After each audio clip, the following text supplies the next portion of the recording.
300 গ্রাম পোলাওয়ের চাল নিয়েছি। এখন আমি পানি দিয়ে এটা খুব ভালোভাবে ধুয়ে নিতে হবে। চাল ধোয়া হয়ে গেলে এটা পানি ছড়িয়ে দিতে হবে।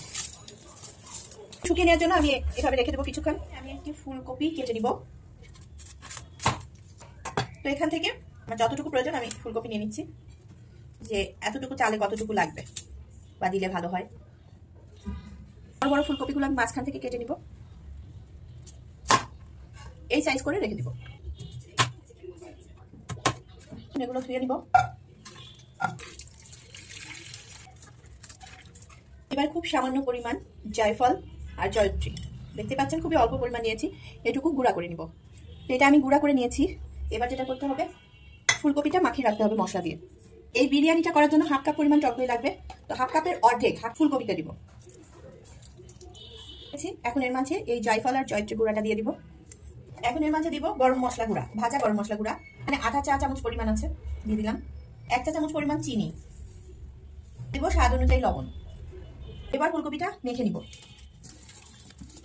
ফুলকপি মাখা হয়ে গেলে এবার এটা সাইডে রেখে দিব। মানে চালের পানিটা শুকিয়ে গিয়েছে, এখন আমি এটা আলাদা পাত্রে ঢেলে নিচ্ছি। এখন এর মাঝে বাকিটা টক দই দিয়ে দিচ্ছি। 1/2 কাপের অর্ধেকটা দিয়েছি ফুলকপির মধ্যে, আর অর্ধেকটা দিচ্ছি চালের মধ্যে। সামান্য লবণ। চালটা এবার মেখে নিব ভালোভাবে, এভাবে রেখে দিব 10 মিনিট। ফুলকপিগুলো এখন তেলে ভেজে নিতে হবে, ডুবো তেলে ভাজতে হবে।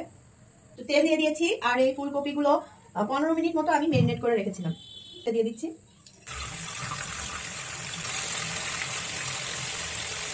এটা একটু ব্রাউন করে ভেজে নিব। আর ফুলকপি দেবার পরে যে বাকি মশলাটুকু আছে এটা রেখে দিব চালের মধ্যে দেবার জন্য। তো এক পাশ উল্টিয়ে এভাবে উল্টিয়ে ভেজে নিব, হালকা ব্রাউন কালার আসলে তারপর নামিয়ে ফেলবো। এরকম একটা ব্রাউন কালার আসলে এটা তুলে নিতে হবে। খুব যে 100% সেদ্ধ করতে হবে তা কিন্তু না, বিরিয়ানিতে দেবার পরে এটাকে আবার আস্ত থাকতে হবে, তো গলে গেলে তো চলবে না। এবার ঘি দিয়ে দিচ্ছি। এখানে প্রায় 3 চা চামচ পরিমাণ মতো ঘি আছে। তো এবার এখানে বড় সাইজের 2টা পেঁয়াজ কুচি ঘি ভেজে বেরেস্তা করে নিব।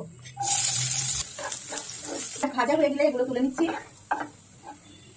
এখন এর মাঝে আধা চা চামচ পরিমাণ আদা বাটা, আধা চা চামচ পরিমাণ রসুন বাটা দিয়ে একটু ভেজে নিব। এর মাঝে এবারে চালটা দিয়ে দিব।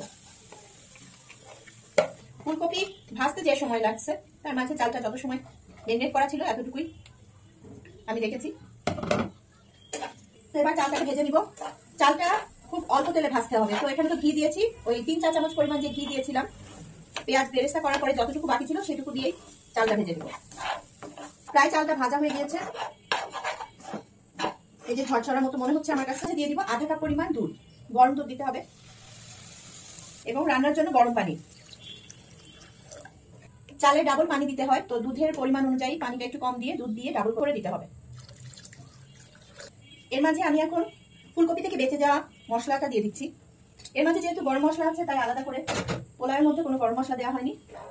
এখন চাল একবার লবণ দিয়ে মেখে রাখা হয়েছিল, আবার ফুলকপির এই মশলার মধ্যে লবণ আছে, পরিমাণটা ঠিক না থাকে তো এই মুহূর্তে দিয়ে দেওয়া যায়। এটা কাঁচামরিচ দিয়ে দিচ্ছি, একটু ঝাল হবে, আমি মাঝখান থেকে ভেঙে দিচ্ছি। যদি কেউ ঝাল পছন্দ কম করেন তাহলে এই লেসটা ভেঙে একটু দিলেই হবে। আমি এখানে 5টা কাঁচামরিচ নিয়েছি। ঢেকে দিব, ঢেকে রান্না করে নেব। পানিটা শুকিয়ে গিয়েছে, এখন একদম চুলা জালটা একদমই মৃদু থাকবে। এরপরে এখন ফুলকপিগুলো একটা একটা করে সাজিয়ে দিব। এবার বেরেস্তা দিয়ে দিব, পেঁয়াজ বেরেস্তা। এবার দিয়ে দিব 1 চা চামচ পরিমাণ ঘি, ঘিটা এভাবে ছিটিয়ে দিব। আর দমে বসিয়ে রাখবো 10 থেকে 15 মিনিট। ঢাকনা ছিদ্রটা বন্ধ করে দমে বসিয়ে রাখবো। 10 মিনিট পর চলে এসেছি, এখন দেখাই দিই।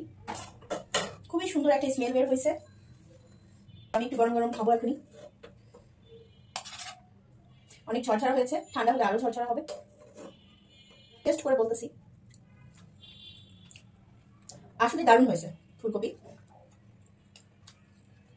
খুবই মজা হয়েছে। আর ফুলকপির টেস্টটা তো খুবই সুন্দর, মানে ফুলকপির টেস্টটা আসলেই দারুণ। তো অবশ্যই ট্রাই করবেন, ভালো লাগবে, অবশ্যই ভালো লাগবে। এই শীতে টাটকা টাটকা ফুলকপি দিয়ে ফুলকপির এই বিরিয়ানি নিজে করবেন এবং সবাইকে করিয়ে খাবেন, আসলে প্রশংসা পাবেন আমার মনে হচ্ছে। বিশেষ করে ফুলকপিটা অসাধারণ, আর ভাতটাও খুবই মজা। সবাই ভালো থাকবেন, আল্লাহ হাফেজ।